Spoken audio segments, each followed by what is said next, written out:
মহান আল্লাহ তাআলা পৃথিবীতে বহু নবী রাসূল পাঠিয়েছেন। তবে যত নবী রাসূল এই দুনিয়াতে এসেছেন তারা সবাই ছিলেন পুরুষ। কোনো নারীকে আল্লাহ এই মর্যাদা দেননি। তবে কোনো নারী নবী রাসূল না হতে পারলেও আল্লাহর অলি হয়েছেন। তেমনি এক মহিয়সী নারী হযরত রাবেয়া বসরি রহমতুল্লাহ আলাইহি, যিনি আল্লাহর প্রিয় বান্দাতে পরিণত হয়েছিলেন। চলুন জেনে নেওয়া যাক সেই নেককার নারী হযরত রাবেয়া বসরি রহমতুল্লাহ আলাইহির জীবনী। হযরত রাবেয়া বসরি আরবের বজরা নগরীতে জন্মগ্রহণ করেন। তার পিতার নাম ছিল ইসমাইল এবং মাতার নাম ছিল মাইফুল। তার পিতা এতই গরিব ছিলেন যে যেদিন তিনি জন্মগ্রহণ করেন সেদিন বাতি জ্বালানোর মতো তেলটুকুও ছিল না। কিন্তু আল্লাহ তাআলার কি মহিমা! এই অন্ধকার থেকে বেরিয়ে আসা মেয়েটি বিশ্ববিখ্যাত ওলিয়ে কামেল রমণী উপাধি লাভ করেছিলেন। বাল্যকালেই রাবেয়া বসরির পিতা মাতা মারা যান এবং তিনি এতিম হয়ে যান। তারপর থেকে তিনি তার বড় দুই বোনের সাথে বসবাস করতে শুরু করেন।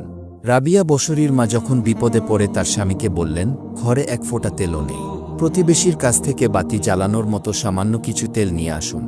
তখন তার বাবা প্রতিবেশীর বাড়িতে গেলেন এবং অনেকক্ষণ ডাকাডাকি করলেন, কিন্তু তার ডাকে কোনো প্রতিবেশী দরজা না খোলায় তিনি খালি হাতে বাড়ি ফিরে এলেন এবং চিন্তা করতে করতে এক সময় ঘুমিয়ে পড়লেন। তখন ঘুমের মধ্যে স্বপ্নে দেখলেন হযরত মুহাম্মদ সাল্লাল্লাহু আলাইহি ওয়াসাল্লাম তাকে বলছেন, তুমি চিন্তা করো না, তোমার এই কন্যাই আল্লাহ তাআলার এমন সম্মানিত বান্দী হবে যে হাশরের ময়দানে আমার ৭০,০০০ গুনাহগার উম্মত তার সুপারিশে জান্নাতে যাবে। রাবেয়া বসরির পিতা মাতা মারা যাওয়ার পর বজরায় দুর্ভিক্ষ দেখা দেয়। তখন তার ৩ বোনেরাও তাকে ত্যাগ করে চলে যায়। ওই সময়ে রাবেয়া বসরিকে একা পেয়ে কিছু দুষ্টু লোক তাকে নিয়ে চলে যায় এবং তাকে এক ইহুদির কাছে দাস হিসেবে বিক্রি করে দেয়। সেই থেকেই তিনি দাসী হিসেবে জীবন কাটাতে শুরু করেন।